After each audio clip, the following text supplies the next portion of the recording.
It's time for Media Watch, and James Creedon is with us in the studio. Hi there, James. Hello. Going back to one of our top stories tonight, Catherine Deneuve, veteran French actress, is in a lot of hot water with international feminists tonight.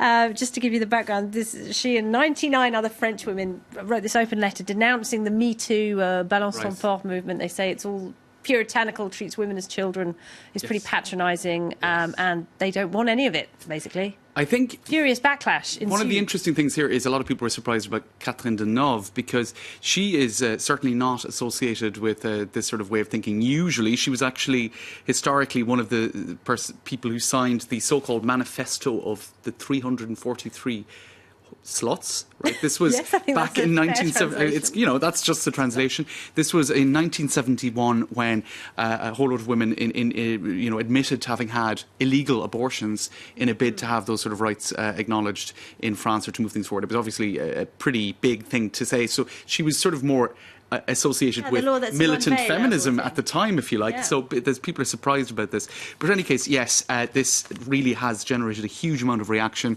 And just to kind of go through the main, it's defending a freedom to interfere or disturb, which is intrinsic to sexual freedom.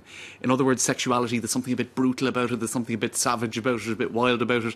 Well, there's brutal and there's Harvey Weinstein. There you go, right? And also, so defending a freedom to interfere or disturb, intrinsic to sexual freedom, and worried about an excess of Puritanism. And then there were another couple of lines that really got people riled up. You shouldn't feel forever traumatised for having been rubbed up against by a man in the metro. It's the expression of sexual misery, or it's even a non-event. And a lot of people reacted with a lot of disgust to that. I would say this is one of the more extreme, this article, expressions of a common enough reaction to the Me Too thing. In other words, so now we won't be able to wolf whistle at people on the street, or we have to sign consent forms. That's right, before we flirt, get into bed. Which is to, I think, be safe enough in saying this, it is to have missed the point probably entirely. Well, that is what some people think. Do you think it's a generational thing? I mean, Catherine Deneuve is in her 70s. Some of the other women, Catherine Millet is a famous French novelist who writes very openly about her own sexual experiences and her own sexual desires. Yes. She's an older woman as well. Do you see a generational divide here? There seems to be, and I think some of the criticism has been, well, guys, your world is about to kind of just fade out of view. So you're all dinosaurs, and you clearly are not up to speed. I mean, dinosaurs, what would you say? That's a bit sexist, isn't it? Psychologically, you see, can't say anything now, can you? No. Anyway, this is the actual response to it, if you like. Caroline Denounce,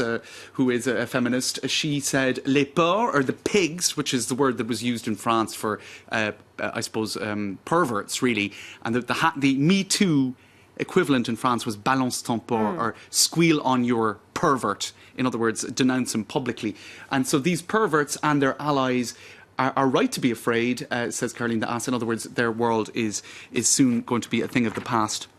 Now, just to go through what she said in that response to Catherine Deneuve and the others, every time that women's rights progress and that minds begin to open up, there is a resistance that appears, which takes the form of this is all very good, but this is all nice and progressive, but we risk going too far.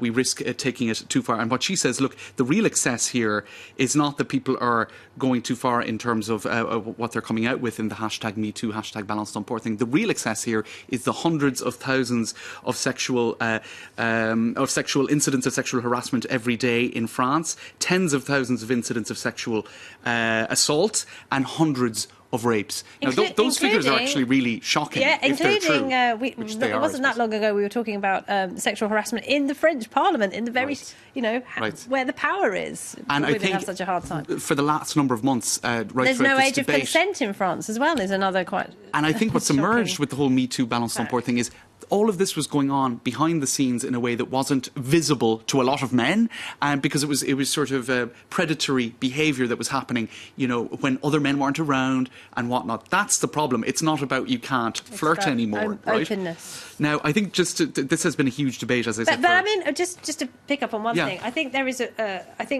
one of the points they are perhaps trying to make is that it's all getting mixed up together. There is a line between asking someone out on a date and making them feel a bit uncomfortable and full-on sexual assault. That is what I think part of the message that they're trying to get across. In some respects, one thing that struck me is that you kind of have the two poles here, or the two maybe extremes of the reaction to the whole phenomenon. On the one hand, you have people saying, oh, somebody rubs up against you in the metro. No, he's just a poor, sexually frustrated individual.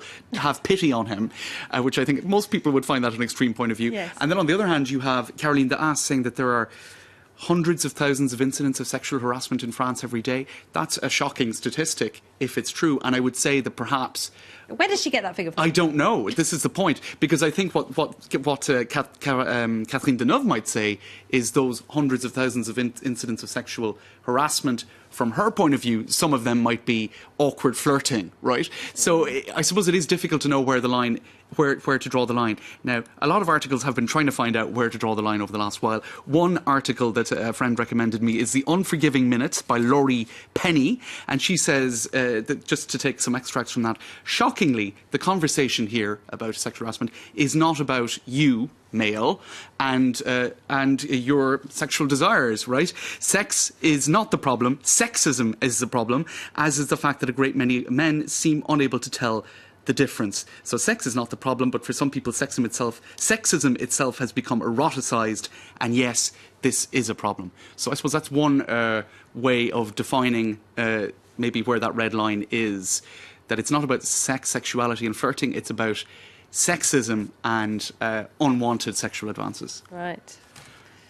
It's a debate that's going to go on, and people get really indeed. upset about it, don't they, James? And I'll be speaking to Ina Shevchenko later from Femin. Oh, well, there you go. See what she has to say. Yes. At the top of the hour. James, Just thank have you. good manners. I think that's... Yes. Just like your mum told Be you. a nice person. Exactly. James, thank you very much indeed. James Creed there with me to watch.